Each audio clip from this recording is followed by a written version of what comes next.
All right, so we are almost to the end. We are on chapters 19 and 20. There's only just a little bit left after that. There's 21, 22, and a brief postscript. So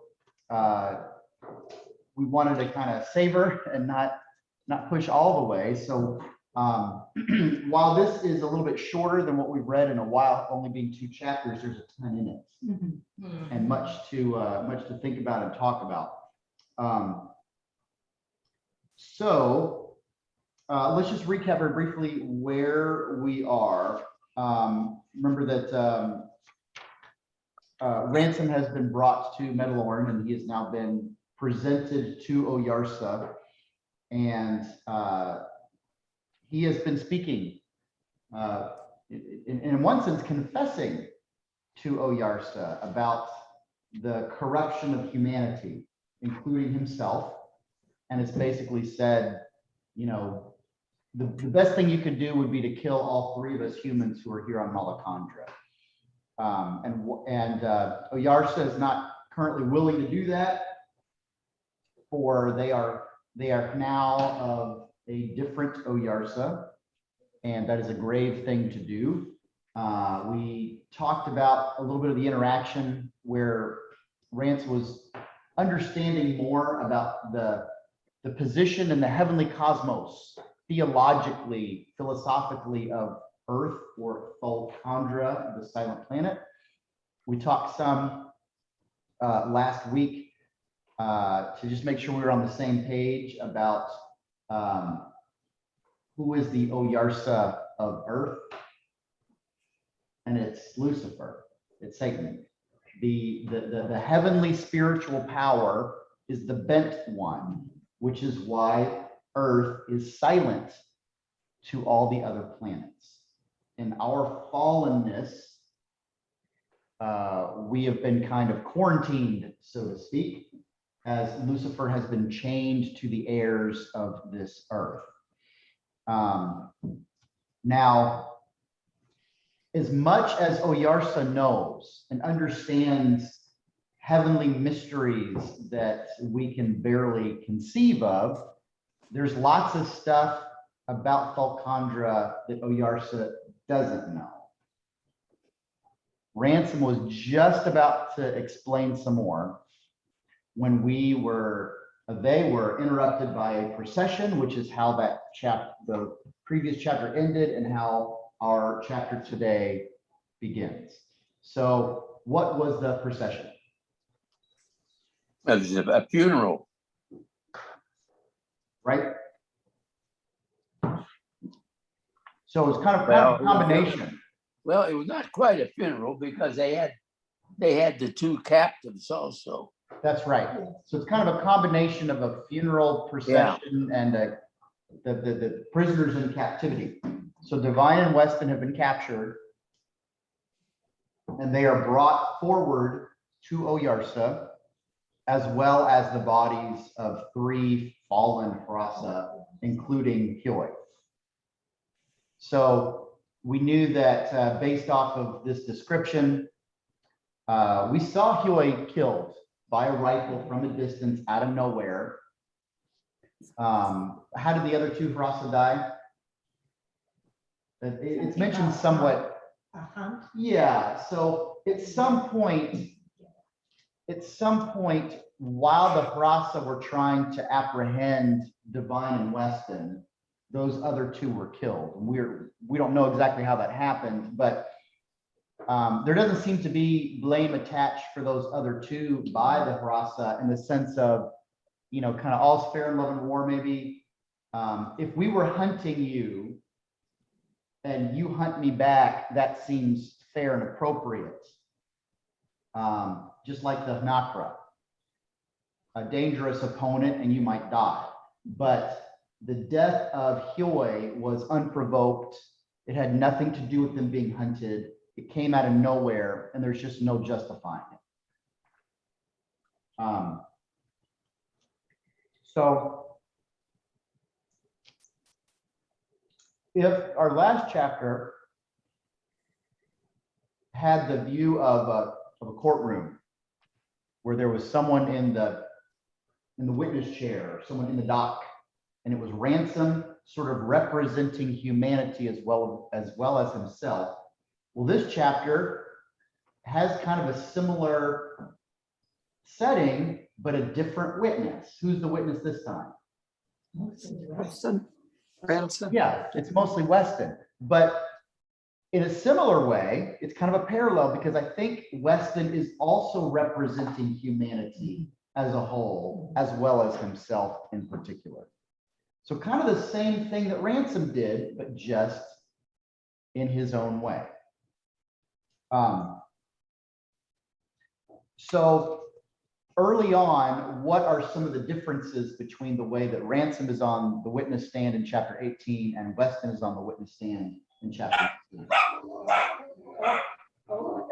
Ransom open and honest. Tries to say things that he said in an honest way. Mhm. And these other two, they're obviously evil. Right? Obviously evil. Funny puppy. COER, so I couldn't figure out.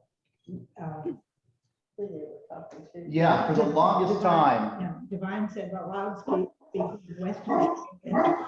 Right, for the loudest time, there is a Weston and Divine have no concept of Oyarsa speaker.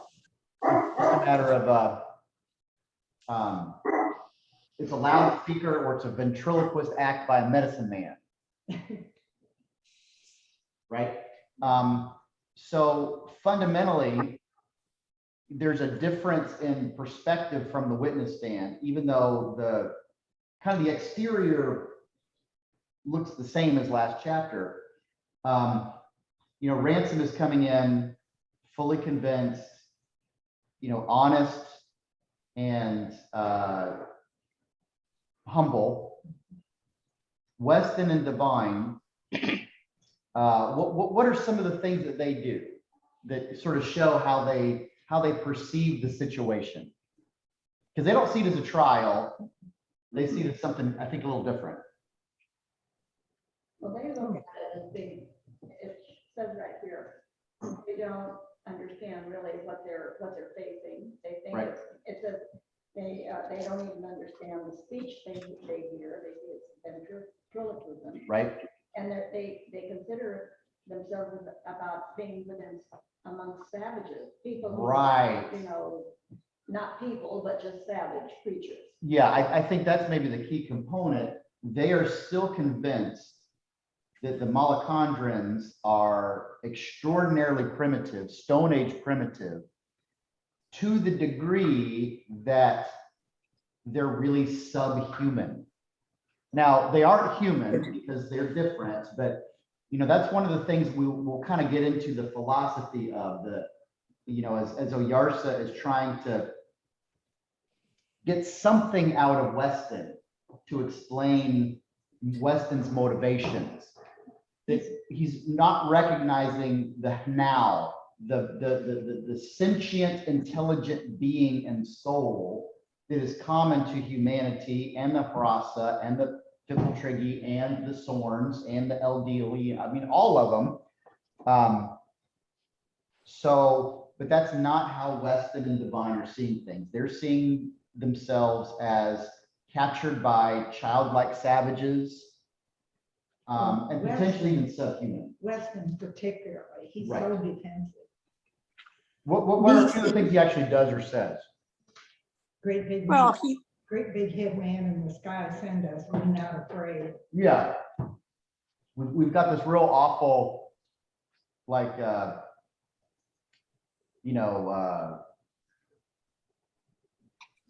whatever the very basic speech patterns that seem just sort of insulting to hear. And part of that is, though they've been to Mitochondria several times and spent way more time than Ransom, they understand way less of the language. And they understand way less of the place and the people. Well, Ransom made effort to understand their language.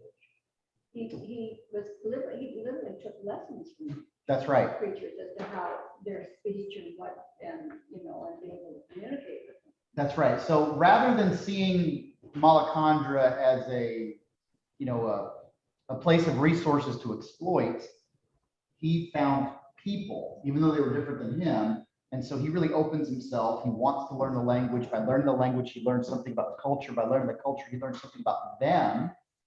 And his time there is so transformative.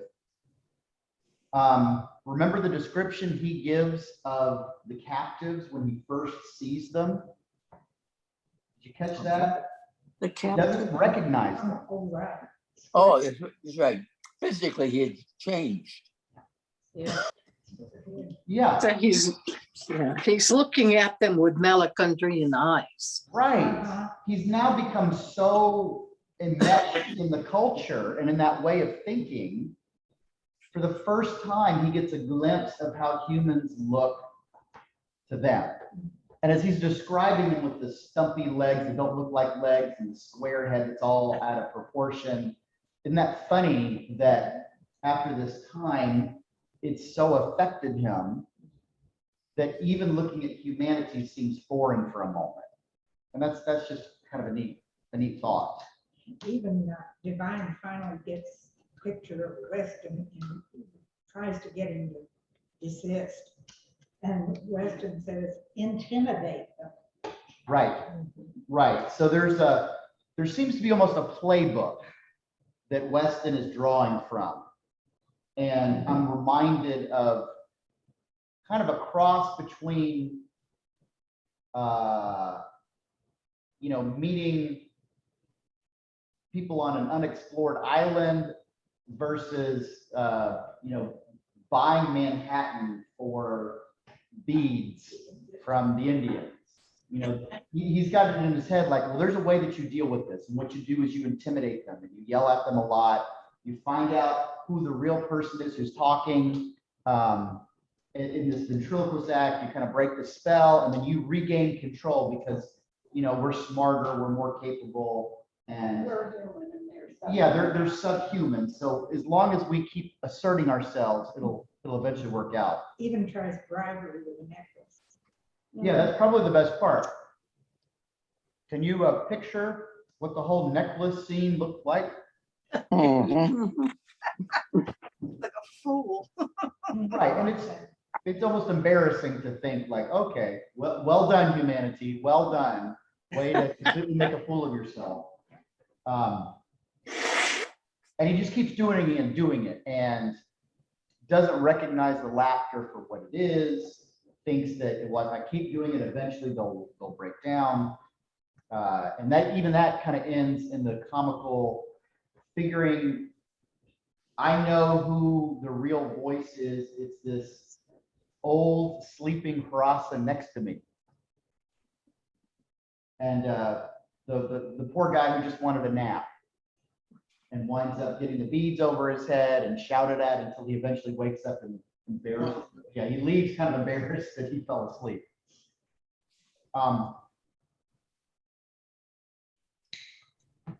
It's worth noting, I think,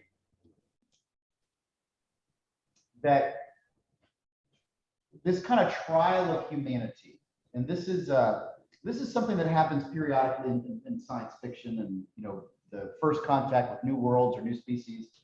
As a matter of fact, the TV show Star Trek: The Next Generation, its opening episode, the very first episode, way back in the late '80s, and as a callback to the very final episode, it's sort of bookended on this sense of humanity under trial by these cosmic beings to decide whether or not we were worthy of, you know, exploring further, if we were a species that was worth existing even, you know, weighing the pros and the cons and the balance of the bad deeds that we've done versus the great advancements or what have you. And so in essence, we have this kind of trial of humanity that's both all of humanity is being represented, but also individuals at the same time. And we get three of them. We've seen Ransom, and we've talked about that he's very open and honest, really kind of confessing the guilt of humanity and his own personal guilt. And we're going to talk a lot about Weston because he kind of really dominates the next two chapters. Divine was on trial, but it was very brief. Why? He didn't say much. He kept it alive. Doesn't say much. He finally gets disgusted, sits down, takes smoke, which he.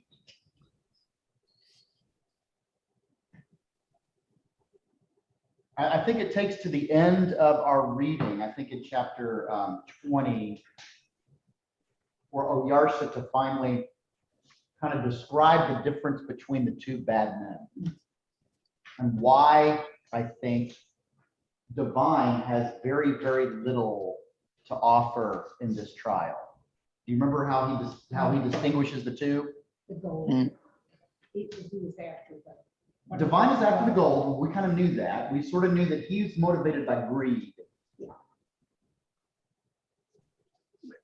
He calls Weston feeble-minded.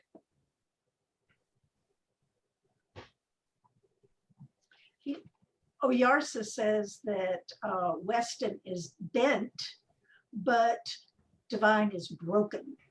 Yeah, see that to me, that's the key. You know, imagine like I don't know, like a pipe. And you need to connect something, maybe it's water from point A to point B, or it's an electrical line from point A to point B, and you need a nice straight pipe to connect it. And you've got two choices. And one pipe has a big bend in it because it got banged up. And the other pipe, because it got banged up, actually cracks in the middle and breaks in two pieces. Which pipe are you going to try to use? Bent The bent one. The bent one still might work. The broken one is done. No way. There's nothing to it. It is of no help anymore, and there's really nothing you can do with it other than leave it alone or toss it away. The bent one either could still be used for a fit purpose, or maybe you can bend it back. If it's bent, there's hope, right? If it's broken, it's done. Divine is described as broken. And it's kind of like, okay, you got nothing. We're going to move on. There's nothing you can do. There's really nothing they can do. And if you think about it, in many ways, Weston to me seems like a more dangerous, more evil person. But he's only described as bent versus broken. And Divine's badness, his sins, seem very venial, very commonplace, very banal. You know, he just wants money and stuff. Why would the I would little say that- sins be broken, but these big terrible ones only be bent? Some real interesting philosophy here. I would say that Divine has a better understanding of their true situation, whereas Weston just can't grasp really how precarious a position they're in. Okay. Then what makes one bent and one broken? If Weston still hasn't quite gotten the picture, but Divine has. Because to me, I would on the surface suggest, well, if one of them understands the situation, well, there's hope in that. But for Divine, there's really no hope. It's very interesting philosophy. It's very good theology. Why do what feel like very minor sins? I like greed of collecting gold so I can buy things back on earth.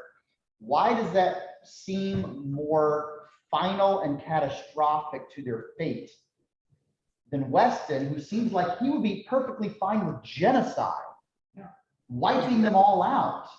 And yet Oyarsa describes him as bent, not broken, with hope that something could still happen that's good from this. I think it's because Divine's focus is on himself. He is his own God, whereas Weston wants human life to continue on and on and on. And that's his reason for going from planet to preserve the human race. So his focus is outside of himself. Okay, That's interesting. so there's something generally positive about that. Yeah, There's a kernel of altruism yes, in what Weston wants. There's none of that in what Divine wants. I'm going to make the suggestion that even though Divine's sins seem smaller, so what? He's greedy. That's not good, but it's not genocide. The difference is going to be in that fundamental motivation and the possibility for what could come through what transformation is still possible. I'm kind of thinking like maybe like Saul on the road to Damascus type thing, perhaps. good thought. Yeah, I would suggest that's not impossible. Weston, for lack of a better term, and this I think this is even mentioned early on, but it's somewhat in passing. Weston is a great man. He is a great man. He's a brilliant intellect. He thinks big thoughts, and he is willing to take bold risks. But he's not a good man. Right, he's a big scientist versus being a moral. Right. He is a very bad man, but he is a great man. For those of you who either read the first Harry Potter book or watched the first movie, the evil wizard Voldemort is described by one of the other wizards as he did great things, terrible, but great. And I see something very big and large and full of possibility within Weston, but he's just using it in all the wrong directions. He's using it for terrible purposes. Divine is it's like his soul is dried up into a raisin. He's become very, very small. So small, he's now insignificant. Even though his sins are small, so is his soul. Because the only thing that matters to him are the very barest and simplest of carnal pleasures that eventually and sooner rather than later will be completely gone. And he's got nothing else. He is an empty suit. So in chasing the small sins, it's like his soul has become small and compressed into almost nothingness. And that's why he's broken, because there's nothing left in there. It's like he's made of tissue paper. Weston, there is greatness in Weston. He's misused that greatness into terrible ways. But if it were to be possible to transform those terrible ways into better directions, couldn't that greatness be used for great good? Saul persecuted the church, like Sam said. Our patron, Saint Stephen, after he was murdered and martyred for his faith, they took garments and they laid it before Saul for his approval. He was cool with killing Christians. He did terrible things. There's one of those phrases, like a common preaching phrase about, David was an adulterer and Peter was angry and Saul was a murderer, and kind of the thought is, look what God does with these sinners in their redemption and transformation. Broken people. We would call them broken, Yeah, but I think in Malacandra, I don't think they would be called broken, because they just got a different sense of, we're talking in terms of good and evil, and they don't even understand that. Evil to them does not compute. So the best they can do to describe evil is bent. We might call them broken because they're so twisted. But I think they would see, in Weston, something that is terrible, but it's something that it has power to it if only that power could be used in the right way. Now, do you have any hope for Weston using it in the right way? Not really. Yeah, not really. No. But can you see the difference in possibility and potential in him versus the possibility and potential in divine? Yeah, I can, yeah, just from the beads thing. Right. uh,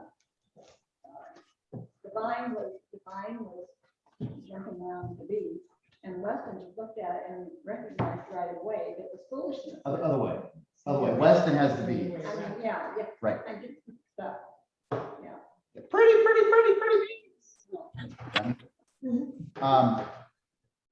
Okay, so I think that's all sort of worth kind of thinking through. You know, Divine and Weston are both wicked men, but the wickedness of Divine has shrunk his soul into basically nothingness. It's so small and petty. He himself has become small and petty. Weston, with his greatness, has done terrible things, but think about it in our own personal terms. If you think about our greatest weaknesses are often related to our greatest strengths. C.S. Lewis will write about how the most terrible of vices are kind of the inverse of the greatest of virtues. And he says, you don't make demons out of fallen men, you make demons out of fallen angels. It's like you got to have something really hefty and powerful behind it in order for something to be really, really terrible. It's kind of the flip side of something that could potentially be really, really good. Does that follow? So I'm going to suggest that there are kind of two reasons why Weston commands so much time in these chapters, in this trial of humanity. Number one is he's basically incomprehensible. The Oyarsa in particular, but all the Malacandrins just don't have anything to relate his perspective to. But number two, it's so thorough and comprehensive because I think Oyarsa is giving him every possible chance to show that redemption is possible. You know, recognizing the greatness and potential. Yeah, it really struck me how patient and gracious Oyarsa was in the face of such bluster and Condescending. Oh, yeah, yeah. thank you. That's a great Super word. condescension. Yes. Oyarsa was just endlessly patient and gracious to all the humans, actually. I mean, he was wise in what he said about them, but he continued to treat them kindly. He decides to have him ducked in very cold water. I like that. Well, scald they're his thinking hot it is blood. spring. Yeah, right. I almost wish we could have witnessed that. Right. Now we had something really interesting happen while Weston is getting cooled off. They honor the dead. There is poetry sung, Ransom, you know, if not for the first time, but maybe for the deepest time, connects with sort of the soul of Malacandra, understanding its deep yearnings and its perspectives and its hurts and its hopes through this song of lament, but also of just kind of an abiding faith. And after that dirge is sung, what happens to the bodies? This was kind of interesting. Trippeltrigid, if I'm saying it right, touches them with something like crystal, and they disappear. So Oyarsa unmakes them. The Trippeltrigid touch of the crystal, the bodies are just, there's a flash of light and they disappear. And that unmaking will come up again, which is why it's worth noting. This is one of the few lines of Divine who just saw this immense power. I mean, imagine like basically the scattering of atoms. And Divine's insightful comment is, wouldn't that be useful on Earth for murderers? What? What? It just emphasizes how broken he is inside. Right, absolutely. Again, here's a guy that you just, so one more illustration. So when you go to the emergency room, if you presumably we've been with someone, you check in at a desk, and then it's rare that they send you directly back unless you're brought in an ambulance. They send you to see like a nurse first to evaluate you. Anybody remember the name of that nurse or the stations you go to? It's got a name, not the person, but the station, the process. Triage. Triage. Okay, and it comes from the French. And it comes from basically the Napoleonic War era of nursing. That's like, you know, Florence Nightingale and stuff. And so the triage, I mean, for like 3 categories.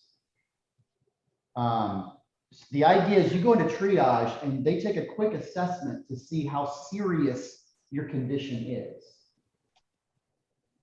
And then they try to see the people who are the most critical early on, right? If you've got 2 people and one of them has a giant, you know, chest wound and one of them has a broken ankle, who do you see first? You see the chest wound first because it's more critical, right? Even if the person with the broken ankle is yelling and screaming and the person with the chest wound is very quiet because they've, you know, almost passed out. So you have to kind of evaluate which one needs the attention first. Well, it started on the battlefield, and they would mark like wounded soldiers. And there were people who were in more critical condition and they would be put at the end of the list for someone who was in less critical condition to receive the care first. Because on the battlefield, they had to decide some people weren't worth it. And that's not in a sense of like, you're not a valuable person to me. It's in the sense of this person doesn't look as badly off, but there's nothing I can do to save this one. He's going to die one way or the other. So we can spend all this time, all this effort, and all this medicine on someone who's going to die, and there's nothing we can do about it. Or we can let him go, and we can spend our resources on somebody who has a chance. And this is kind of the final level of triage, I think, where Divine is written off. There's nothing I can do to help him. Weston goes to the front of the line just in case. By all of this attention, he can still be saved.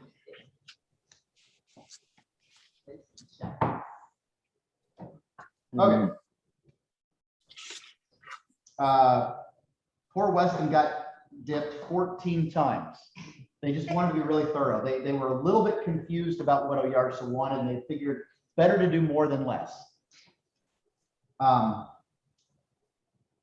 it seems that when he comes back, Weston does have a little more clarity, right? Because I think Weston has now set aside the whole, there's a witch doctor ventriloquist and I need to find the one talking to him and bully him into letting me go. He seems to more embrace his situation and speak directly to Oyarsa.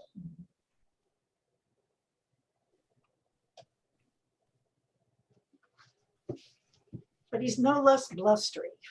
Well, yeah, I think that's right. But it's a different kind of bluster, isn't it? Yes, he's trying to prove his point that what he is doing is worthy of pursuing, and what he's doing is a great service to humanity. Right, there's a nobility of purpose. Yes. And he kind of strikes this very noble tone. One of his sentences is me die, man lives. Yeah, right. So for the most part, you know, Weston really kind of embraces this cross-examination now. Because it's like, you get a couple of glimpses of this as though he feels like he's in front of a lecture hall in a debate, and he's got this prepared statement, and he's gonna really wow the crowd. Yeah. He's got this super compelling argument, and now is finally the time to make his case so that everyone can see how great it is. Live or die, he is going to demonstrate the greatness of his actions. Do you think he feels a little strange because he's lost his toupee? Yeah. That was funny. That was pretty good. But he doesn't have the ability to speak in Malacandran anything other than kind of like, you know, child phrases. So how do you express his grandiose nobility? What's his only hope? Ransom interprets. Ransom. That's right. And so Ransom, who, you know, he doesn't like this stuff, he doesn't believe this stuff, and he's kind of the only go-between as an interpreter. But even he sort of struggles with this stuff. How do you translate some of these pompous terms or some of these esoteric philosophies, not just into language that Ransom knows, because he doesn't know everything about Malacandran language, but concepts that just don't make sense here. So it's still kind of roundabout and still kind of, you know, metaphorical and using some pretty simple illustrations because that's the best that he can manage. When I read that part of our assignment, I was a little confused about Ransom's interpretation, whether it was, because it certainly wasn't accurate, whether it was intended to soften what Weston was saying,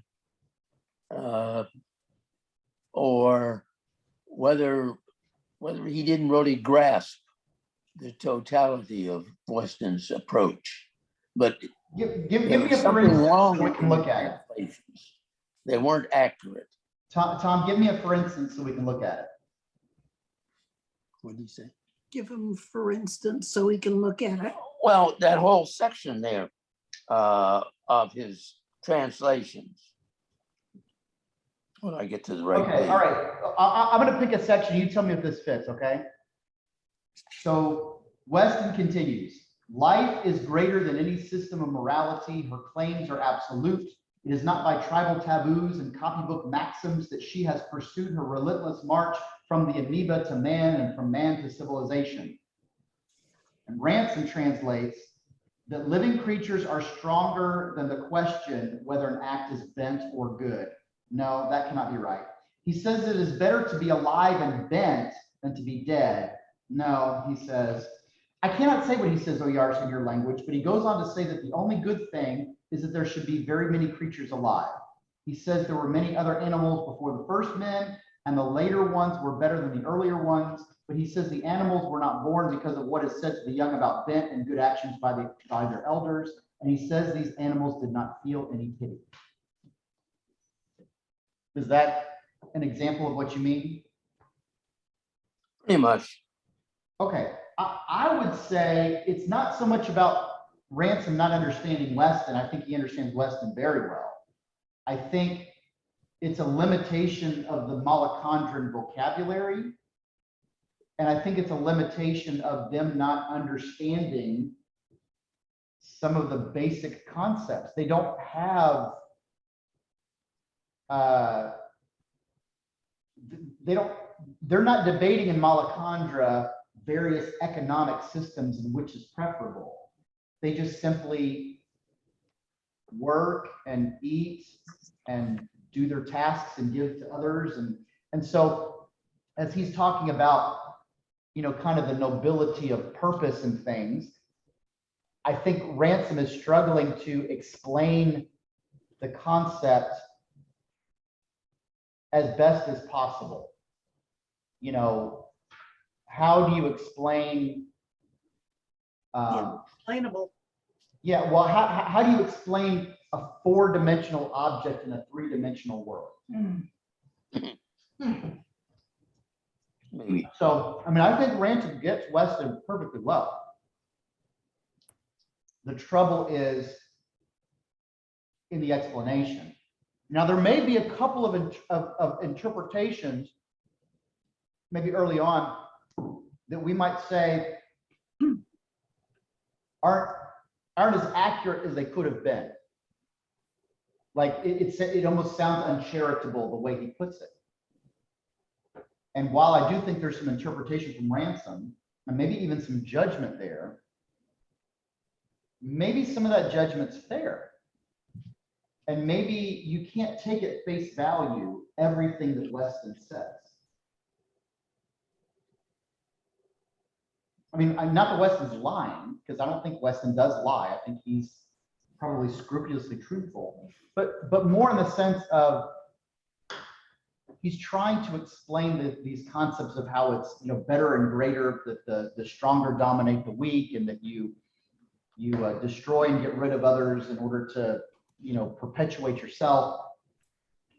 And you can wrap that in language that sounds plausible. But sometimes if you strip it away, you strip away the flowery part, back down to the kernel of truth, you can see it's actually pretty ugly and pretty stark. When he got to the part where he said, I keep on going from one world to another, and then Oyarsa said, but what happens when all worlds will die? Right. And then go off and jump off each one before it's dead, on and on. And when we're all dead, Right, and there's no answer to that, is there? There's a flaw, a fundamental yet fatal flaw in Weston's plan. He envisions a humanity that continues to evolve and develop, maybe even into a form he won't recognize, but that is able to self-perpetuate by jumping from planet to planet, even solar system to solar system, almost like, you've ever seen those cartoons where people are, I don't know, like running on a bridge or something, and it falls out behind them, but they can kind of keep running as the planks drop underneath until they make it to the other side. Like this sense of, I'm always one step ahead of the planet exploding. And that's kind of Weston's grand design, that humanity in its evolution will be able to cheat extinction by just continually moving onward. It's not, you know, maybe it's like the person who figures out, I can live in an apartment for free for a month if I keep moving before the rent comes due. And that actually, you know, on its face, without thinking about it, oh, that sounds kind of plausible. But there's a fundamental and fatal flaw that eventually time runs out.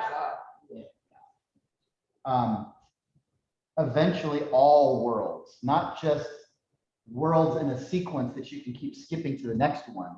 What happens when there aren't any more left? Your plan delays the inevitable.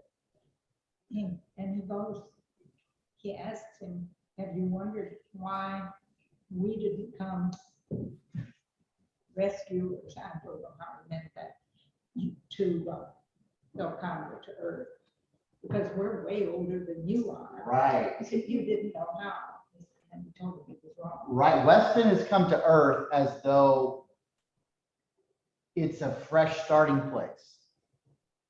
But Oyarsa clarifies, Mars is a dying world that is far, far older than Earth.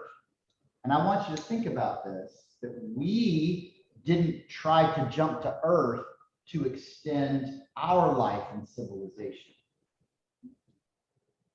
So we get some more hints. We got some hints last time when Oyarsa mentioned that the carvings that Ransom saw were actually copies of copies of copies of copies.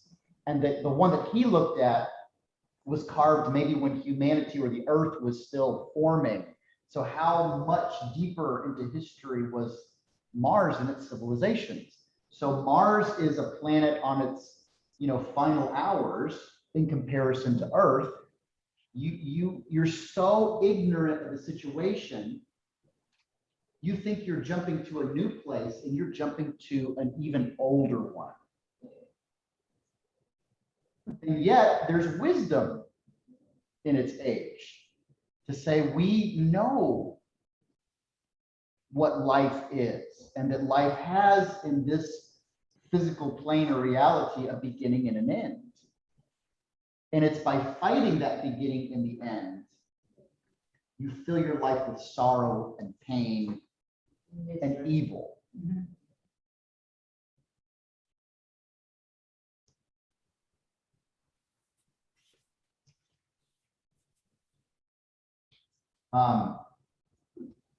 So Weston has very little to say to these things other than he has kind of one option left, which is in his mind a noble death.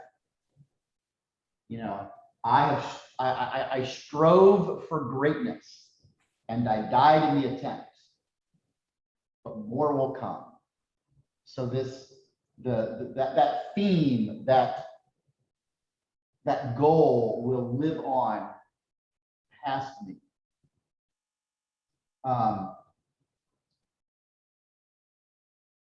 And there is, kind of there is a strange level of selflessness in Weston, even though it is selfish, but there's a weird sense of altruism. And we kind of get to that where Oyarsa identifies this as a virtue, this altruism, this connectedness to your species, to your family, but it's kind of a minor one.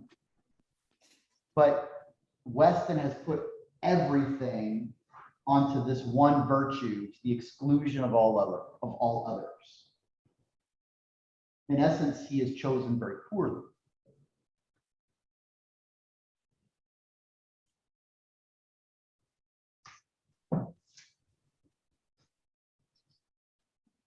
There's a pretty good paragraph to tie this one. This is Oyarsa speaking.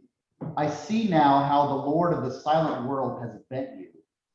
There are laws that all now know of pity and straight dealing and shame and the like. And one of these is love of kindred. He has taught you to break all of them except this one, which is not one of the greatest laws. This one he has bent till it becomes folly and has set it up thus bent to be a little blind Oyarsa in your brain. And now you can do nothing but obey it. So if we ask you why it is a law, you give no other reason for it than for all the other and greater laws which it drives you to disobey.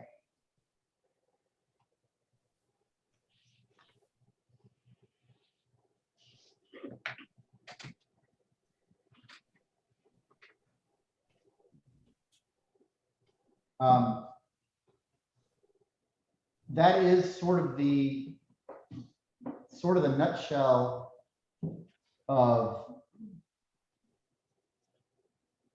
heresy. So theological heresy, it comes from the Greek word heresis, which means choice. The classical Christian heresies start off almost always from a good idea or from a good intention. But if you can imagine things balanced on a scale, so everything balances just right, the nature of God, the Trinity of being, God is one, yet God is three, and everything is balanced just so. The classical heresies make a choice and say, I'm going to value this side over this side. And I'm going to put more weight over here, and then clunk, things go out of balance. This is taking a singular virtue with you. If you put all the virtues, all of the good intentions and good feelings and positive motivations a person can have, and you kind of lay them all out until they're balanced, but then you take everything off of all the others and you put it on one, clunk, it's going to go out of balance. All those others are going to be lost, or they're going to be upside down and therefore wrong. You can pick any good thing and take it to an extreme that not only becomes bad in and of itself, but it spoils all of the other things that you should be doing in concert with it. If we remember way back when, for those of you who were here when we read The Great Divorce, we meet a couple of ghosts who took like one thing and it consumed them. Like there was the mother who loved her son, but she loved him with this controlling, compelling, all-encompassing, smothering love, and took a good thing, the love of a mother for a child, and basically consumed and ate this poor guy's life. And then when he was gone and all she was left with was emptiness, it had nowhere to turn to except for anger at God to have taken her precious child away. So what should have been a virtue, but balanced by other things, moderated by other things, becomes the sole focus. It can't handle the weight, and it sort of ruins everything. You can pick any good thing, someone who values friendship, someone who values patriotism, someone who values hard work, but you take it to an extreme end and you remove all of the other balancing safeguards, and any of those things can become terrible. So this is what's trying to be reached with Weston. Oyarsa explains that he's not really even blaming Weston. He's blaming the Oyarsa of Earth. He's done this to you. This is useful to him to have you so twisted and bent. But now we get to it. As Weston understands those stakes very clearly. Me no like Malelville.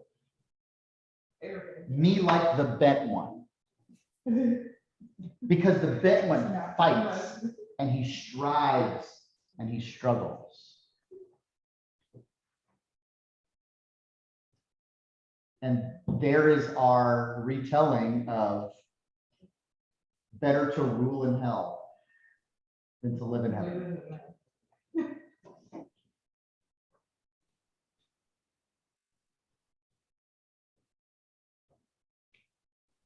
All right, so how does this trial end? We have a verdict and judgment. Banishment. Banishment, that's right. And it's not just for them. Basically, the Silent Planet will remain on quarantine. And you have kind of two choices. You can leave, or you can be unmade here. You can take a chance. Why is it a chance and not a certainty that they will make it back to Earth? During the They time. weren't positioned Yeah. properly with the Earth for a successful journey. Okay, now just to make sure that we all understand that, what does that mean to be not in the proper position? Well, just like out of the liftoffs we have here, they have to wait for the particular time when everything's in a relative position. Well, that's the same thing we have here. Right.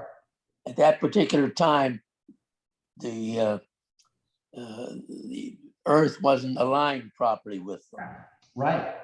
So, you know, if you imagine the planetary orbits being roughly concentric circles outward from the sun, well, a larger circle, you rotate more slowly than you would a smaller circle, like the spokes on a wheel. And so you would assume that the best time to try to travel between planets is in their circles that are moving at different speeds when they are close versus when they separate further. And so Weston like dies on the inside because he knows this is a terrible time for us to leave. We're too far away. And if you think about the journey for them getting here, it wasn't an easy one and it wasn't a quick one. And there was at least a vague concern that they might run out of air. So what happens if the journey has to be even longer?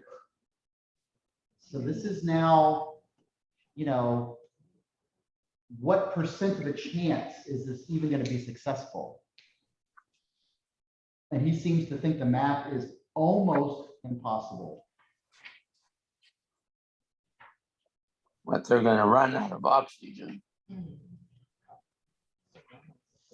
Right. They're given a time limit. Yeah, You've got 90 days. You got 90 days.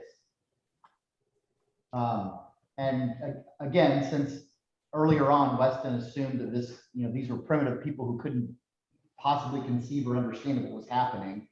You know, well, the people of Malacandra are actually going to retrofit your ship, and we're going to give you enough oxygen for 90 days because they know how to do all that. But still, with the terror of you have certain death and being unmade, or you have likely death with the risk of pain and suffering and struggle to try to make it back under extremely low odds.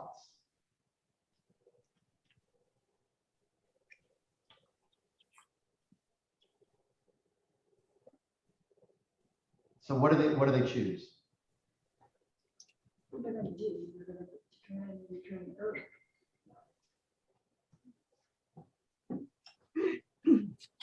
I think that Weston and Divine figured that they couldn't remain on this planet, whereas Ransom is pretty acclimated because it says here when he takes his last long look, I think Ransom liked his time and his experiences on this planet. Whereas for Divine and Weston, they had no appreciation whatsoever for either the scenery or the, I will call them people. Right. But, you know, the persons, I guess you could say, that inhabited the planet. But Ransom has a better understanding because he has gotten to know. Right. He's learned And about- genuinely met, not just encountered, but met. Right, yeah, exactly. And enjoyed his encounters with these people. Well, there's one last element of the stake involved. You'll have 90 days of food. You'll have 90 days of oxygen. You'll make it or you won't. But what's the one last little piece of this? What's going to happen at the end of 90 days, as well as running out of food and air? they're gonna be They will- destroyed. That ship will be, Unbodied. yeah, that ship will be unmade. So if you're not back, you'll simply exist. You'll be out in space and die. But that ship will never again be a threat to come back to Malacandra with you or with anybody else. And so those are the stakes. They're clear, they're stark. You can make a desperate run and do your best and see what happens. You can die right here and right now. And, you know, Weston, the great physicist, will have one more chance to demonstrate his greatness. And they'll make one last desperate run to see if they can make it home. But the way to Malacandra is now shut forever.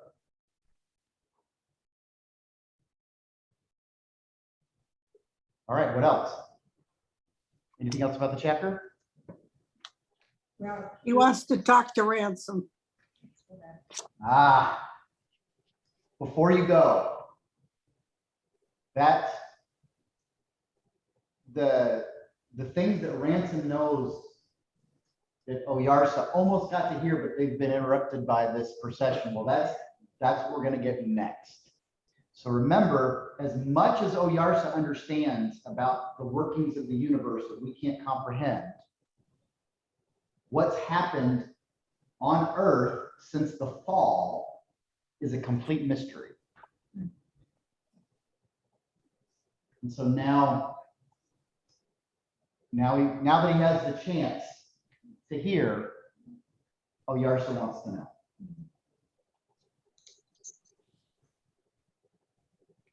Well, I'm not sure I'm clear. Is Ransom supposed to be going with them when they leave on this? Yes, Yeah. none can stay.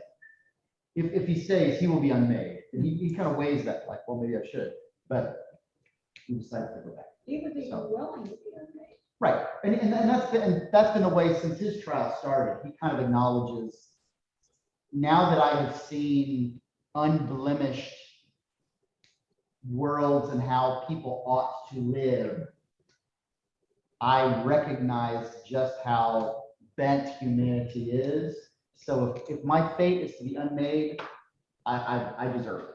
That's fine. But he's gonna take the chance to go back right along with him. So but the three cannot stay. Ransom's sins may be very small, sins mostly of fearfulness. But the corruption of the silent planet has to be contained.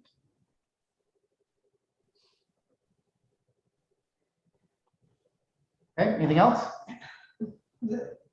Okay, we got one more class to do this, and we will finish off the book. That's 21, 22, and the postscript.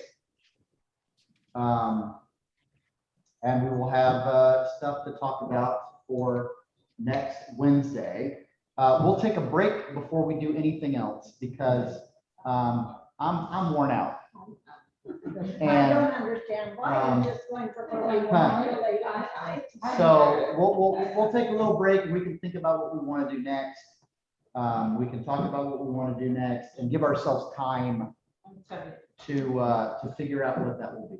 Even observing this is, it gives you another way of looking at things.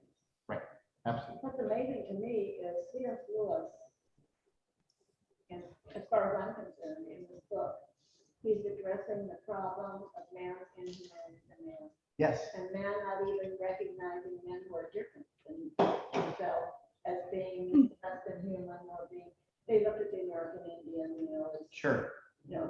take their land, and that's happened in civilization after civilization. The weaker die. Right. And Oyarsa confronts Weston with this. He speaks these noble truths about, well, no, humanity must survive. But Oyarsa pushes back like, what is it about it you care for? Because it's not bodies, because you're willing to sell Ransom up the river. It's not minds. Like what makes humanity worth saving is not their intellect, because here are other intellects just as worthwhile as yours, and you're willing to wipe them out too. There's nothing about humanity that you can actually identify as that's why it needs to be saved, not that you connect with, because every time we lay out, was it this, is it this, is it this, you demonstrate that your answer is no. You say, but your actions demonstrate that your answer is no. Well, and Sarah even recognizes the Lord of the world. They are subservient too. They get their values from the Lord of the world. All right, well, anything else? That was good. All right. It stretches your mind a little bit and helps you think about things other than what you ordinarily think. All right, so one more next Wednesday. Okay, have a good week, everybody. Thank you. Thank you. Bye-bye. Bye.